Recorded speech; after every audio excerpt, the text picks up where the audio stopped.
All right, we're back with our series on building out a template for your broadcast, live broadcast. We're listening to a song by Zeal. It's called So Good. We've already done our gain staging and our panning, and now we're moving on to the next thing. And we're going to start talking about EQ and some of the decisions we make here. I'm going to be using this Pro Q3 just because it's visual. It's not the one I use all the time. I like to use channel strips and some of the stock plugins and stuff, but this just gives us a nice visual representation. This is by no means like you have to have this. Like EQ is EQ for our purpose right now. So, and one of the things I'm going to be talking about, I'm going to be keeping it simple, and we're going to be working our way more complex as we go. But one thing I like to do is just challenge myself to give myself, I've got my low cut going on here, but I want to give myself one band. Let's try to make this thing, let's get rid of what we don't like about the sound and try to make it good with one band. And that just helps keep me focused on broad strokes here and instead of just like all these tiny little cuts and searching for every little thing. And I'm big on subtractive EQ, especially at this stage. And I do EQ before my compression typically, but it typically looks like this. It's typically like super subtractive EQ and just trying to clean things up and get rid of the thing that's making it not sound the way I want it to sound. And usually I can accomplish a lot with one band, and it just helps me to keep it simple and not over EQ things starting out, especially when we're working on developing our ears and stuff. So I'm just going to go through here and start EQing some stuff.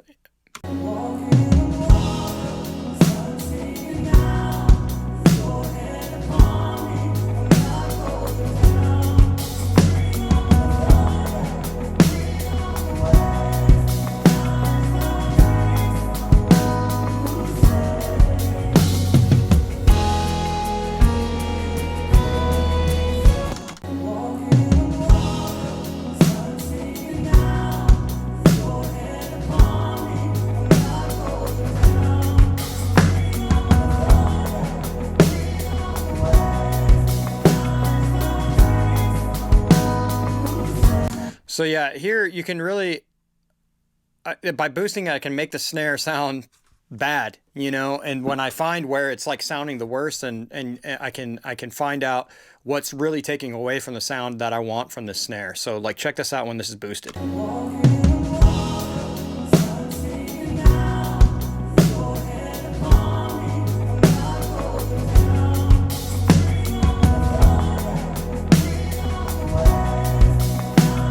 Just by getting rid of that, I just feel like it just makes my snare sound like a snare.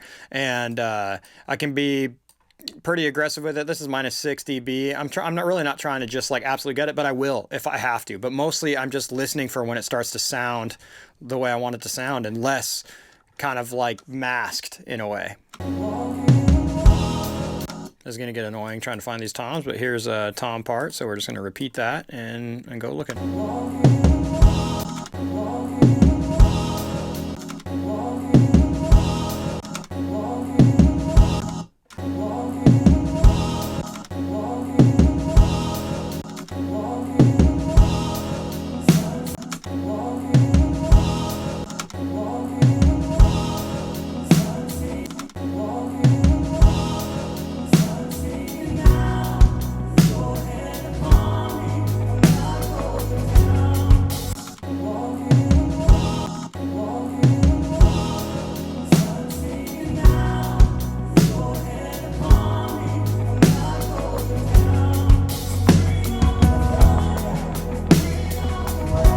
So like around here, my snare gets boxy again. Around here, my snare, it's kind of like nice and meaty there. So I don't want to cut that out, but over here is where it starts sounding weird to me.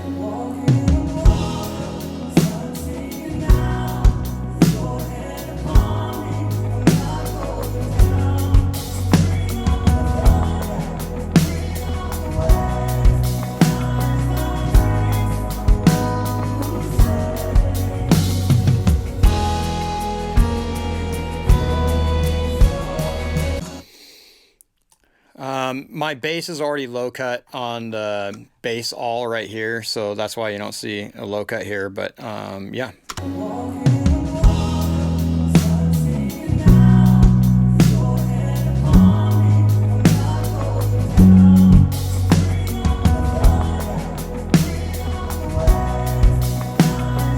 especially with bass DI, there's just like this place that starts to sound like an 80s bass to me.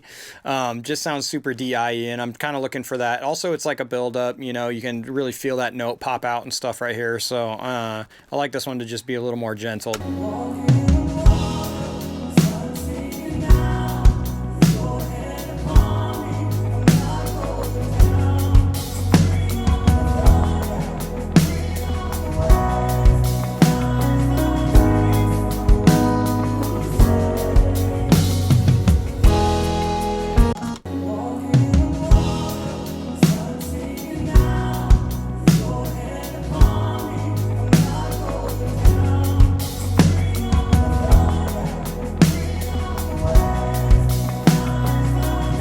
And this, you can see how much shape is already happening. Like with some of these instruments, I might not need EQ, or it might be just like super broad, just because like they've sculpted their sound. They spent so much time on their sound, and maybe it's fitting in the mix great, and I don't have any problems. Right now, I'm not really feeling like I want to take anything out here, but we can see.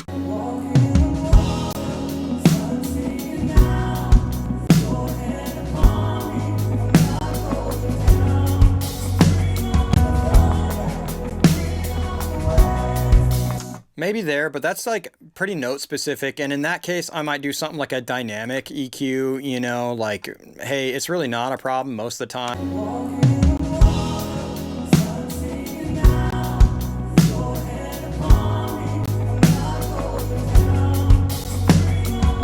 And that can just like be there to just make sure it stays not a problem, you know?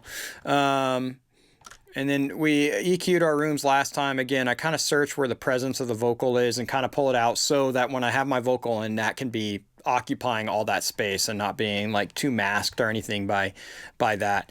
So another thing we were talking about in our last video is like what cues do I have for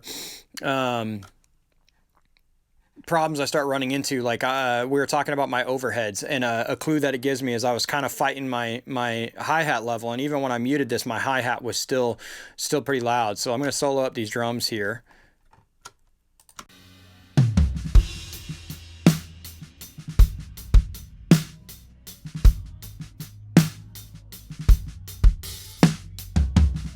Like when I'm pulling that in and out, my hi-hat level really not changing. So that's a cue.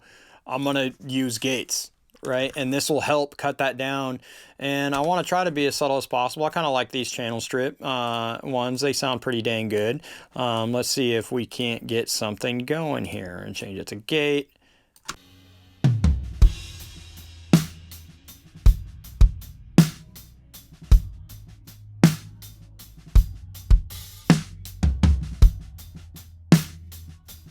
Now you'll always see me switch this analog switch here to off.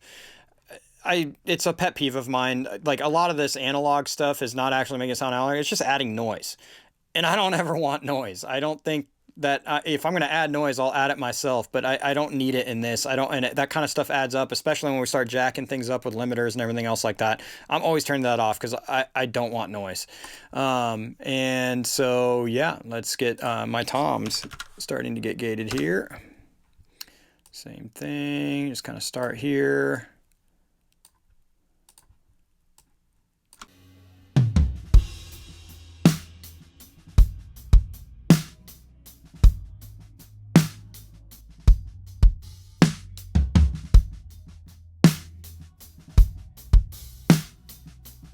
Now you notice when I mute those overheads, the hi-hat goes away. Now it's coming back when those gates open because that's still something that's going to happen.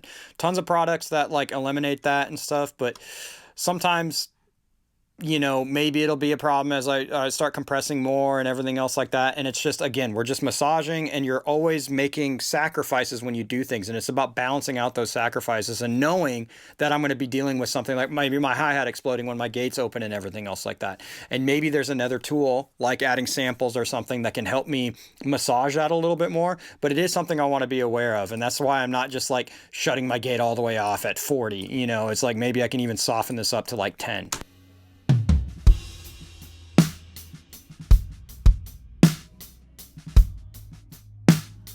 And my release, I'm setting my release just kind of based on the length of the instrument, right? I want to make sure that if it's too quick, it'll just sound like it starts sounding like blip, and like a blip. I'll show you here.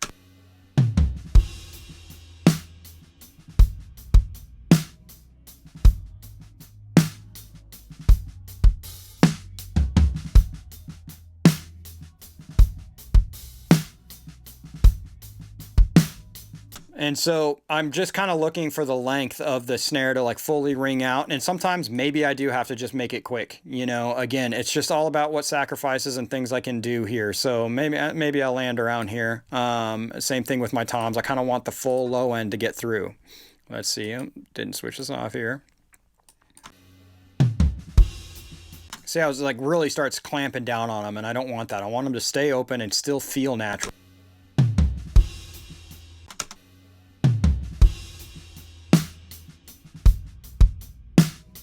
Now, you can hear there's ghost notes in the snare and everything else like that.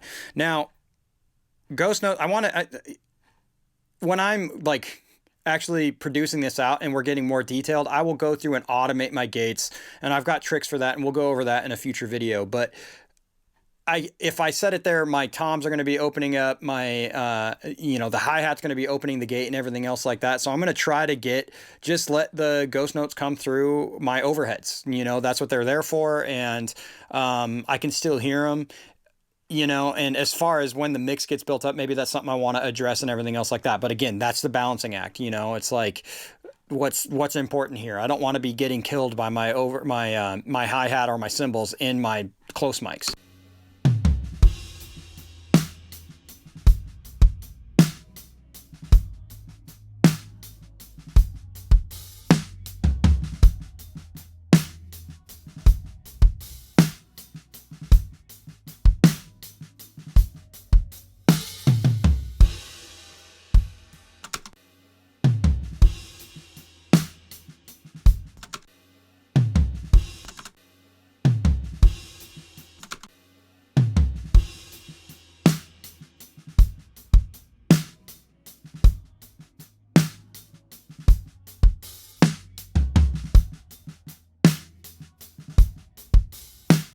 And then obviously I've got EQ here. So this is a place where like maybe I'm not using this Pro Q3, I'd be using the EQ that comes on this. And because I've got my low cut right here, I've got, again, enough bands to do what I'm talking about with like a low cut and a one band cleanup, and maybe I can find like another band boost or something that I like here.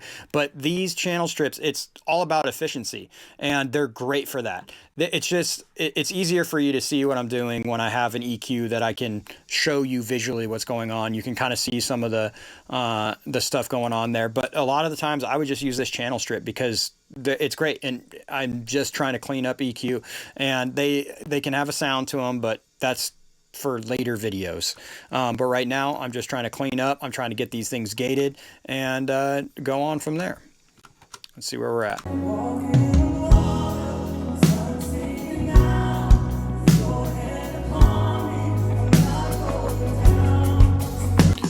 All right, let's talk about these vocals. I'm going to bring it in here. Let's talk about how I might be EQing these. I'll get rid of my compression here. Walking on water as I'm singing now with your hand upon me. Okay, so vocals. I'm going to get rid of my super long reverb here. Vocals, something you can do with vocals for a one band thing is switch this to a tilt. And I can set my frequency at 1K. So it's right in the middle. Now, this is a great way to be like, hey, my vocal's really bright, so I'm going to bring it down. And hey, I want my vocal brighter. I could do this. And this is a one band thing that will, get me a long way here. Walking on water as I'm singing now with your hand upon me. I'm not going down. So bring on the thunder. Now, as far as like a low cut on this, I like opening this up to 6 dB per octave here. So that's like a super long low cut. And I can roll this thing up because I want to get rid of a lot of the PA coming through, a lot of the plosives and everything else like that. And I can just roll this thing up nice and slow until I start hearing, the thickness of his voice going away, and just go from there. Walking on water as I'm singing now, with your hand upon me, I'm not going down. So bring on the thunder, bring on the waves. My eyes are fixed on the one who saves. Now I'm going to spend a whole video talking about mixing vocals because there's a lot. You know, I'm definitely going to be digging into more of these like dynamic bands and stuff on this vocal, because sometimes, you know, this 3K area be sticking out and getting harsh, and I want to deal with that but it's a long road on this, but like I'll show you what that kind of looks like here. Walking on water as I'm singing now, with your hand upon me, I'm not going down. So bring on the thunder, bring on the waves. My eyes are fixed on the one who saves.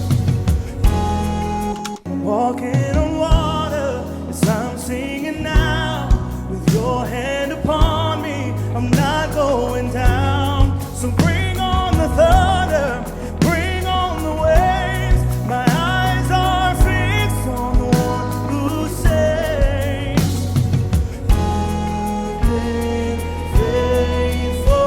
And this way, it's just kind of like riding. It's only dealing with it when it becomes a problem, and I can set that threshold here and everything else like that. But this isn't a cut until it crosses that threshold and it starts pulling it down. So it's like when it starts feeling harsh, pull that down.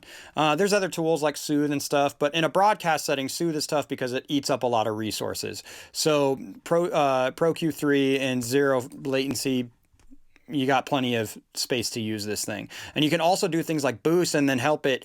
Like I kind of want a little more warmth here in this area, but also don't let it get too warm. So that can look like walking on water as I'm singing now, with your hand upon me, I'm not going down. So bring on the thunder, bring on the waves. My eyes are fixed on the one who saves. Walking on water as I'm singing now, with your hand upon me, I'm not going down. So bring on the thunder, bring on the waves. My eyes are fixed on the one who saves. And again, that's where we're starting to get more complicated, where we have a bunch of bands going on. And honestly, compression is going to help me with a lot of these things, like the vocal like jumping out all the way forward and stuff. That's a great cue for compression. Like, hey, I want to attack those when he's getting like the pushing into the mic, or maybe it's just the positioning of the mic. Maybe it's down here when he's singing and then it's here.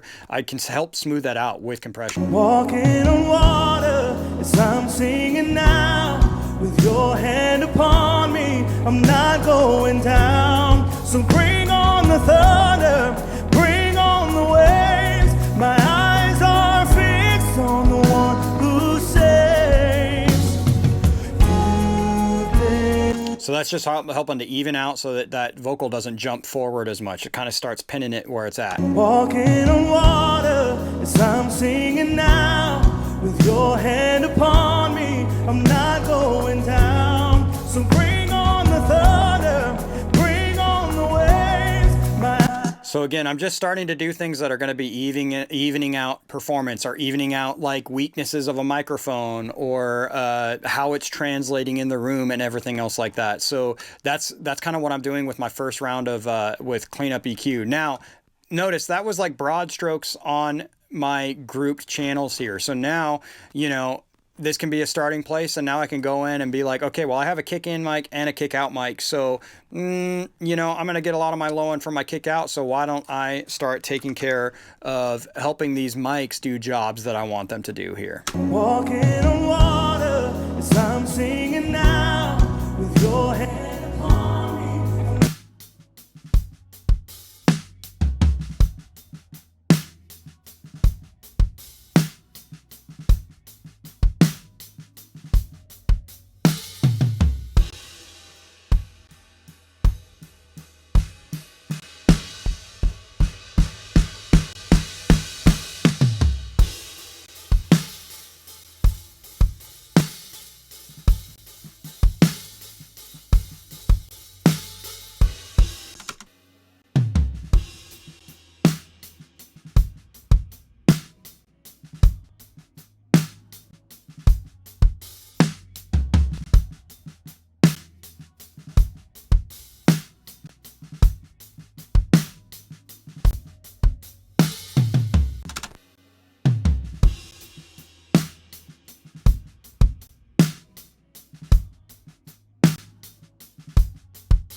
especially on like these toms, right? These are obviously two different tones. So this broad stroke EQ might not be the right place for both of them. So let's just turn this off for now and see if we can't suss that out. I'm gonna just mute this one.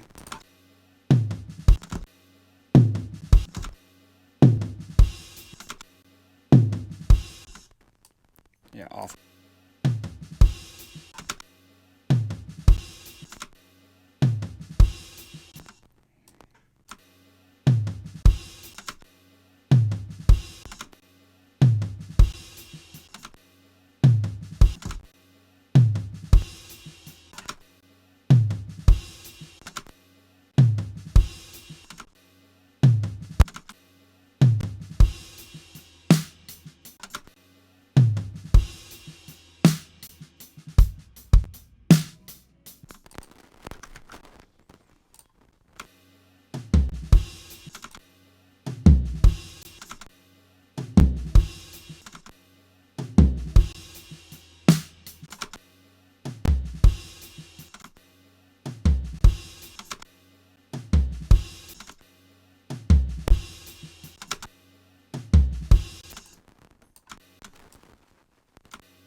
Now I can start talking about my mix bus EQ.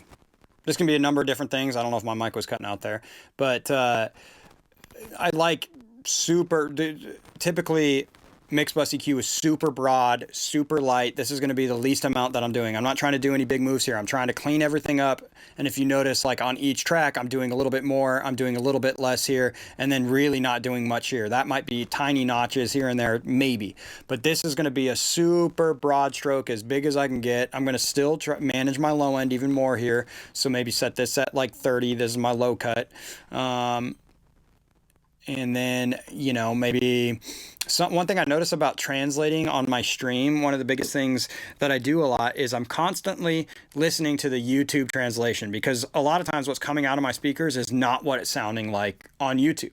There's like a lot of encoding that's going on and how it translates and what it does to the high end and everything else like that. It's very different than what is coming out of my speakers on my end. So as I do that, I'm taking mental notes in my head and be like, okay, cool. It's really not as bright as I want it to be. So what I've learned is I need to crank my top end a lot more than I ever would. Typically my mix bus, you know, I might be giving it a dB and a half, but again, my high end when it's coming through YouTube is not translating well. So I'm going to, you know, do what I can to get it up to where I want it. I want a shelf, put it at 10K, give me some of that air, and see.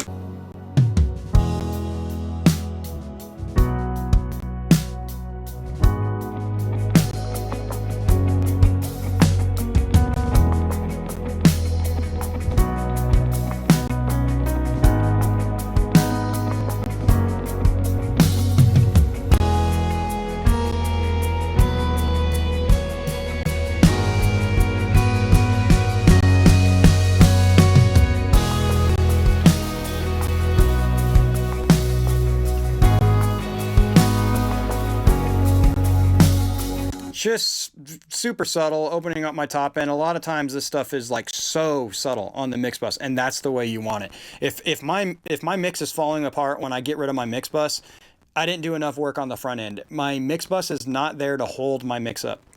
It's there just for final polish. And especially when we're doing something like a live stream, I am going to be borderline doing a mastering chain on it, because we need it at a mastering level and a consistent level for it to translate, and people don't have to continually move their volumes on their phone or on their TV or wherever they're listening or whatever. So I am going to be pretty heavy-handed on this by the time we get to the end of the road. But as far as the theory of my mix should be sounding great before I start holding it up with my mix bus at all. I don't want to be doing that. All the work should have been done on this end. Let's talk about this bass one more time. You know, if we notice, there's not a lot of frequency. And I want a little more of this stuff going on here.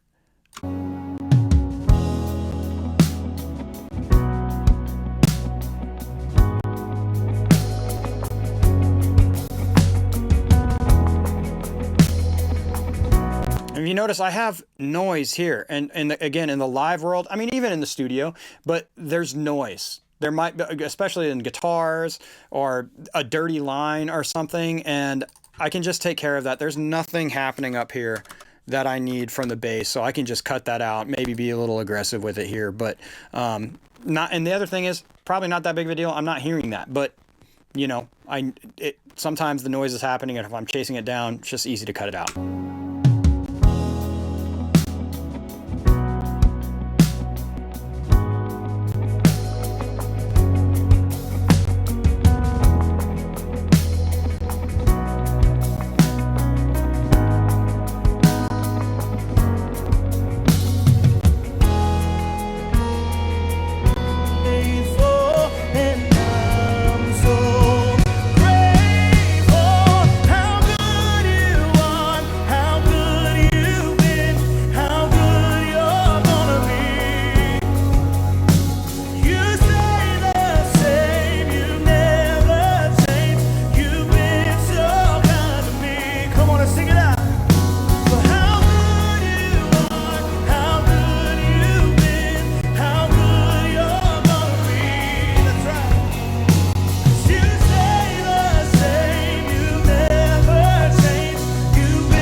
Now, with my rooms as well, like why I like building my mix into my rooms is because it's natural reverb and it's natural glue for everybody to sound like a band, like they're playing together, because they are playing together. We're not doing a record where we're cutting a bunch of different tracks and layering them on top of each other.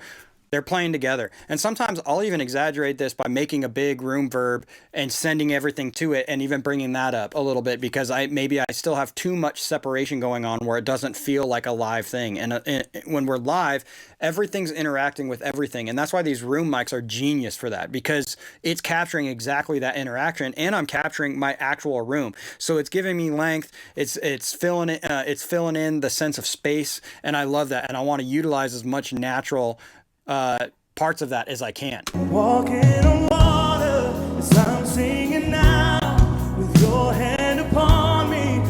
And with the boost that we did on our mix bus, it was a little bright for me when I started turning it up. So I'm really trying to see if I can get away with a lot of room, especially in this setting, especially in a church setting. I just want it to feel like we're there, and what it sounds like in the room as much as I can. So I want to utilize as much of this as I can. So I got to massage it on the places where it starts to make me want to turn it down. Like, why am I wanting to turn it down? Maybe it's making it muddy. Maybe it's making it too bright. Maybe it's clouding my vocal or something. All of those things are the things that I'm looking for on like the decisions I'm making with my EQ moves and stuff, and like where this fader inevitably lands.